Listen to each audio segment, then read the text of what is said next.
Hello everyone, kitchen court या माझ्या Marathi YouTube चॅनलमध्ये तुमच्या सगळ्यांचं खूप मनापासून स्वागत.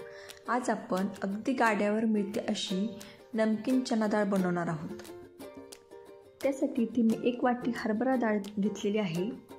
ती आपण 3 ते 4 पाण्याने स्वच्छ धुवून घेणार आहोत. डाळ स्वच्छ धुवून घेतली की त्यामध्ये डाळीच्या डबल असं आपण पाणी टाकून घेणार आहोत आणि ही डाळ 5 ते 6 तासांसाठी आपण भिजत ठेवणार आहोत.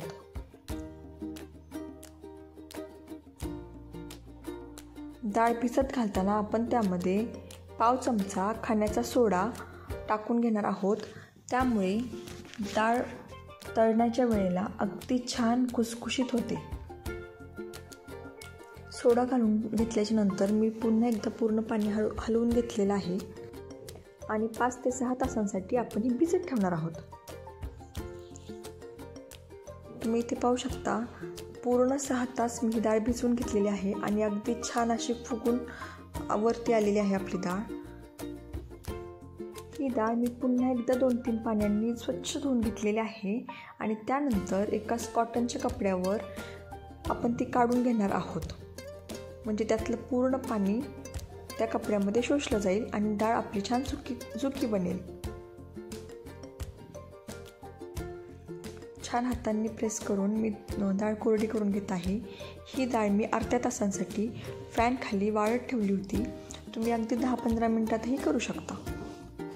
तुम्ही इथे पाहू शकता अतिशय छान कोरडी झालेली आहे आपली डाळ.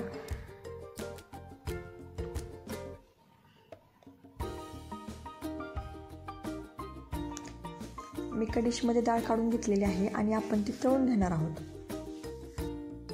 ही डाळ तळण्यासाठी तेल अगदी छान पूर्ण गरम हवं आहे. अगदी त्यातून धूर येईल इतपत आपण तेल गरम करून घेणार आहोत आणि त्यानंतर त्यामध्ये मी जे डिशमध्ये डाळ घेतली होती त्यातली अर्धी डाळ टाकून घेऊन तळून घेणार आहे. ही डाळ तळत असताना आपण हाय फ्लेमवरच तळणार आहोत. म्हणजे त्यातलं पूर्ण मॉइश्चर निघून जातं आणि डाळ अशी छान क्रिस्पी आणि कुरकुरीत बनते. तुम्ही ते पाहू शकता डाळीमध्ये मॉइश्चर असल्यामुळे डाळ तेलात टाकल्यानंतर भरपूर असे बबल्स येतात आणि जसजशी डाळ आपली तळली जाईल तसे बबल्स कमी होत आहेत. इथे आपण पाहू शकतो आपली डाळ छान तळली जात आहे आणि छान पूर्णपणे वरतीही यायला सुरुवात झालेली आहे. ही एक बॅच तळण्यासाठी 5 ते 6 मिनिटांचा वेळ लागतो. डाळ आतपर्यंत तळलं जाणं खूप महत्त्वाचं आहे, नाहीतर ती लवकर सादळल्यासारखी होते किंवा सॉफ्ट बनेल तुमची डाळ. त्यामुळे तळताना अजिबात काही न करता अगदी 5 ते 6 मिनिट पूर्ण आपण हाय फ्लेमवर ही डाळ तळून घेणार आहोत. तुम्ही इथे पाहू शकता आपली डाळ पूर्णपणे वरती आलेली आहे आणि बबल्सही बऱ्यापैकी कमी झालेले आहेत.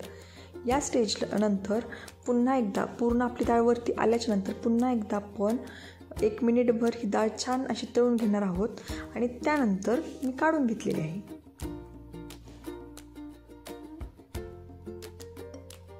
तुम्ही कलरही पाहू शकता छान चेंज झालेला आहे आणि ही डाळ थंड झाल्याच्या नंतर पुन्हा त्याचा कलर अजून जास्त डार्क बनतो.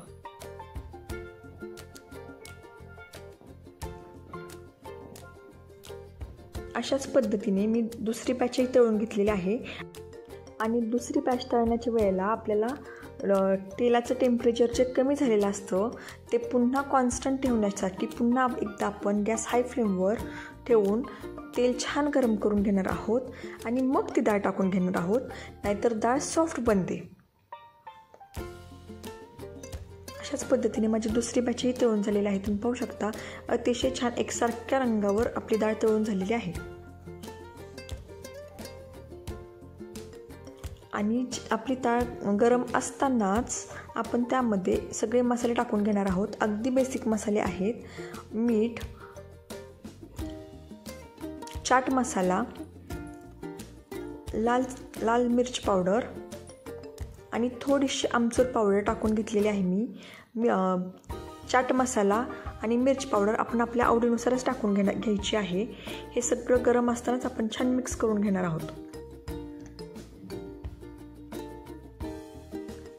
तुम्ही पाहू शकता अतिशय छान कलर दिसत आहे डाळीचा आणि गरम असताना सुद्धा मी तुम्हाला तोडून दाखवत आहे. अतिशय छान क्रिस्पी अशी दिसत आहे. आतपर्यंत पोकळ झालेली आहे डाळ आपली. आणि फ्रेंड्स, चॅनलला सबस्क्राईब केलं नसेल तर नक्की सबस्क्राईब करा. तुम्हाला माझी रेसिपी कशी वाटली हे मला कमेंट करून सांगा आणि आवडली तर नक्की लाईक करा. अगदी गाड्यावर मिळते अशी नमकीन चना डाळ बनवून आपली तयार आहे. तुम्ही त्याचा कलर पाहू शकता. सगळी डाळ अगदी एकसारखी छान तळली गेलेली आहे. तुम्हाला मी तोडूनही दाखवत आहे. अगदी इझिली तुटत आहे आणि छान क्रिस्पीही बनलेली आहे. नक्की ट्राय करा ही recipe. Thank you so much for watching.